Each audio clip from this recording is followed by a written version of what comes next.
우간다 북부 남수단에서 70km 거리에 있는 딩기리 예수마을의 한성국 선교사라고 합니다. 순정 촬영 후에 중고등학교가 이제 시작을 했어요. 그리고 기술학교도 시작을 해서 그 학생들이 졸업하면 중고등학교로 오고 중고등학교에서 이제 기술학교로 이어질 수 있도록 지역사회에 도움이 되려고 이렇게 노력 중에 있습니다.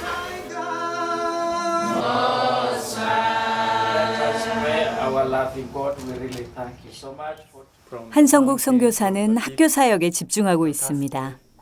교육 환경이 열악한 이곳에서 학교는 주민들에게 꿈을 심어줄 뿐 아니라 복음을 전하는 귀한 통로가 되기 때문이죠. 이곳에서 훈련받은 선생님들이 다른 학교로 스카웃되는 일도 종종 있는데요. 학교를 통해 딩기디 마을과 지역사회는 희망을 품고 나아가는 중입니다. 저희 장인이 이제 부흥사셨어요. 그렇게 전국을 다니면서 모아진 헌금을 가지고 필리핀이든 아프리카든 그런 세계 곳곳을 다니면서 교회 짓고 신학교 짓고 선교사님들 후원하고 했는데 우간다를 가더니 안 오시더라고요. 여기서 정착할 거라고. 그 얘기를 듣고 이제 제 때가 되었나 보다 해서 그냥 있는 그대로 티켓팅해서 바로 아프리카로 들어왔어요. 이곳에서 가장 가난한 지역이 어디냐? 물어 온 곳이 바로 이 지역이고요. 그 당시만 해도 내전이 있었고 여기 가면 이제 죽는 곳이고 이곳에서 난민들과 같이 생활하면서 소똥집에서 지내면서 그렇게 처음 시작이 되었어요. 그게 2006년도 약 한 15년 정도 된 것 같아요.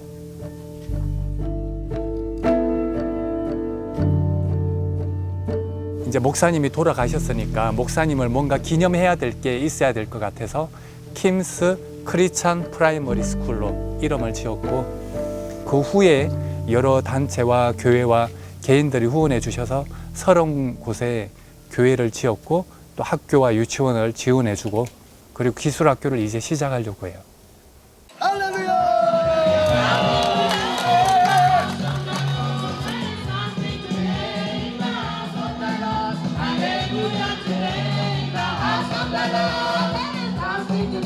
We are here to dedicate the church building called Bethel Church in Tinggidim Church.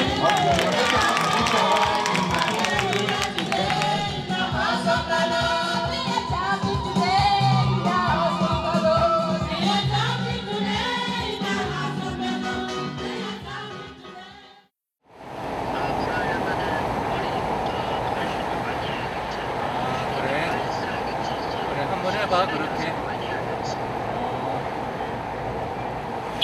그래 오늘 마무리 잘하고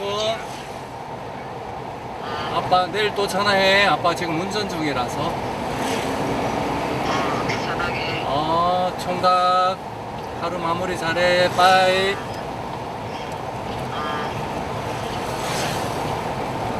목소리가 변성기가 와가지고 갑자기 몇 살이에요? 바뀌었어요. 지금 한국 나이로 중2. 아, 중2인데 사랑해를 하네요. 네네. 선생님 서울에서 데려와 주세요. 생각해 보니까 이게 받기만 했네. 아빠도 그러든지 해야 되는데.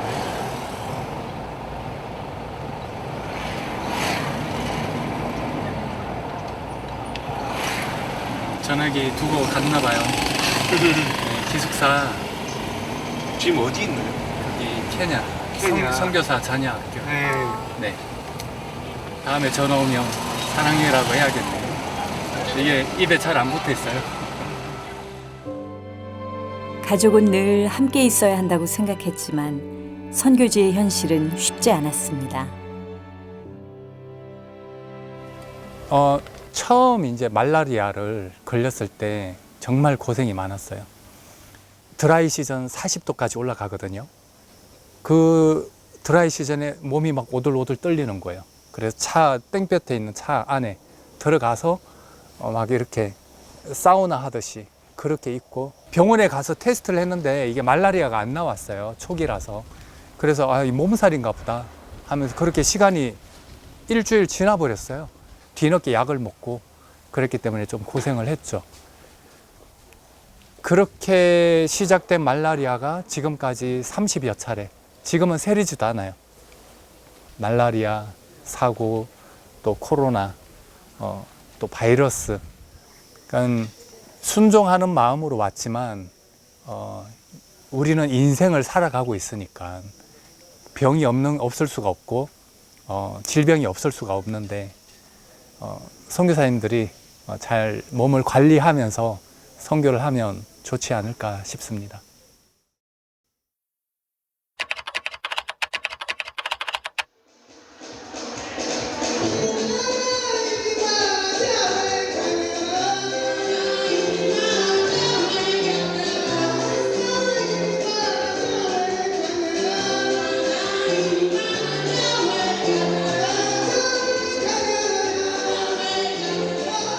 마음껏 춤추고 마음껏 노래하고 딩기디 마을의 어린이들이 가장 좋아하는 주일 예배 찬양 시간입니다.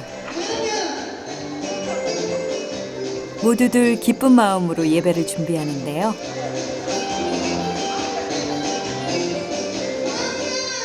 하지만 어쩐지 박태남 목사의 표정이 어둡습니다.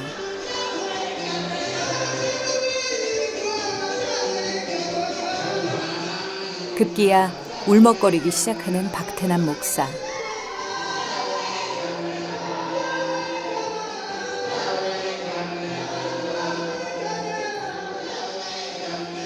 박태남 목사에게는 감정을 추스리기 힘든 오늘입니다.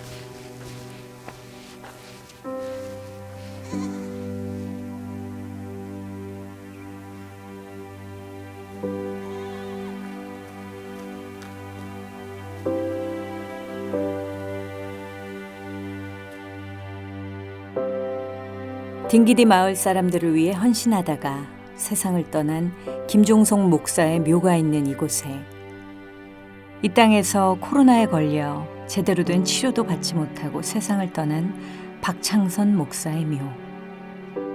그리고 오늘 더욱 가슴에 사무치는 청년의 묘가 있습니다. 오늘이 1월 29일 주일이잖아요. 이곳을 방문한 후에 말라리아에 걸려서 고생을 하다가 고통을 받다가 주님 나라로 간 우리 마제상 청년이 하늘나라로 간 날이 바로 오늘 1월 29일 주일 아침이었어요.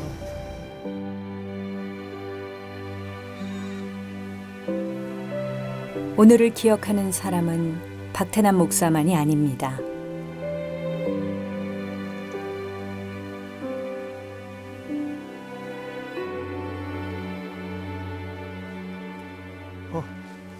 선생님 왔어.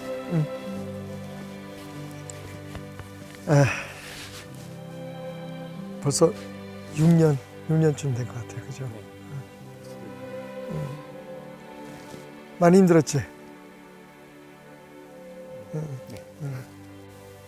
난 뭐가 제일 힘들었는 줄 알아? 선교사님이 한국 올 때마다 네, 우리 교회를 못 오셨잖아요. 네, 오셔도 그냥 잠깐 저녁 때 와서 내 얼굴만 보고 가고. 네. 나는 좀 알 것 같은데 그 선교사님 마음이 어땠는지 좀 궁금했어요 그때. 죄인 같죠? 제 잘못인 것 같고 만약에 그랬다면 이렇게 했다면 저렇게 했다면 맞아. 많은 생각이 들고 그랬으면 안 이랬을 수도 있겠다 라는 생각이 들고 다 제 잘못 같아가지고. 그러니까 예. 근데 사실은 잘못으로 따지면 내가 더 큰 잘못을 했다고 생각을 했는데 나는 그런 선교사님 모습 보면서 너무 속이 아팠어요. 그래서 사실 내가 교회에 사직서를 냈었다는 얘기는 들었었죠. 네. 근데 그 정도로 책임감을 느꼈는데 아파하는 선교사님을 보니까 내 마음이 너무도 아프더라고. 사실은 지금에서야 얘기하고 싶지만 제가 계속 교회에 머물러 있게 된 이유도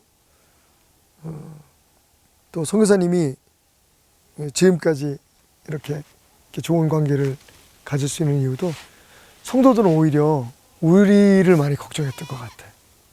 그 얘기는 꼭 해주고 싶어서. 선교사님은 힘들어 있겠지만 성도들은 선교사님의 마음을 충분히 이해하고 오히려 위로하고 있었던 것 같다는 생각이 들어서 이제는 좀 우리가 내려놓고 오히려 더 담대하게 뭐 이런 얘기들을 좀 나눌 수 있었으면 좋겠어서 오늘 이 자리에서 선교사님께 뵙게 된 게 너무 좋아요. 네. 그때 참 맑고 깨끗한 청년이었는데 나한테는 아들 그- 같은 애였잖아. 네. 그 7년이라는 시간이 음, 짧지 않지만 그냥 순식간에 지나간 것 같고 음. 그 지나간 동안 계속 마음에 담겨 있었던 것 같아요.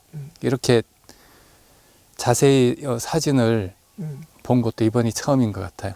그냥 와서 정리만 하고. 그 사진 보기조차 힘들었구나. 사실 나도 올 때마다 이 앞에 서긴 하지만 그 한국에 있을 때는 재상의 얼굴이 생각이 잘 안 나요. 네. 어쩌면 재상을 생각하고 싶지 않았을지도 모르겠는데 얼굴이 생각이 안 나는 거예요. 근데 오늘 여기 와서 보니까 그래서 내가 오늘 선교사님한테 드리고 싶은 말씀은 재상의 어머니들한테 꼭 그 말을 전해달라 그러더라고.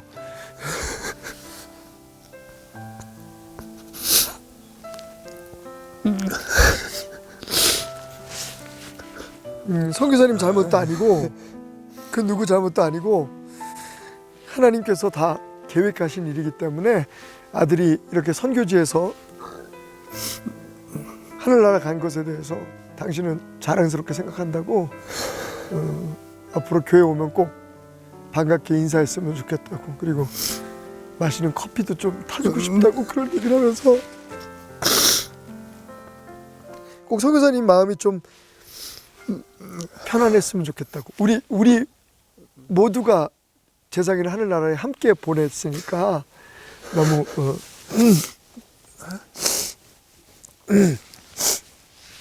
마음 아파하지 않기를 바란다고 꼭 말씀을 좀 전해달라고 그 어머님이 말씀하셨어요. 죄송하고 이게 우리는 모르잖아. 근데 분명히 생각해 보세요, 선생님. 그 일이 있고 나는 7년 동안에 이곳이 얼마나 많이 변했는지. 하나님께서 그동안에 참 많은 일들을 하셨잖아요. 용기 냅시다. 우리 다시 힘내서 네. 주님 우리에게 맡기신 일 합시다. 네. 우리 한번 알아볼까? 하나님, 우리 사랑하는 한성국 선교사를 주님 손에 맡겨드립니다. 그동안 얼마나 마음 아프고 힘들었는지 또 하나님 아시잖아요. 우리 선교사님 마음이 참 여린 사람입니다. 그래서 더 많이 힘들었고 교회 근처에 오지도 못했고 하나님 그 엄마들 보지도 못했던 그 마음으로 하나님 7년 동안 고생했던 거 하나님 이제 위로하시고 하나님 말씀해 주세요. 한성국 선교사야 너는 담대하라고 하나님 위로해 주시고 치료해 주시고 다시 새 힘을 얻어서 우리에게 맡겨진 일 잘 감당할 수 있도록 하는 역사하여 주옵소서. 그동안 하나님께서 이루어주신 많은 일들을 생각하며 감사와 찬송을 드립니다. 오직 하나님의 영광을 위해서 하나님 다시 용기를 내게 하시고 힘을 내게 도와주시옵소서. 사랑하는 한성국 선교사의 그 찢어진 가슴을 주님 손에 맡겨드리며 예수님의 이름으로 기도드렸습니다. 아멘. 아멘. 선교사님 나비에서 기도 좀 해줘. 하나님, 이곳에서 다시 만났습니다.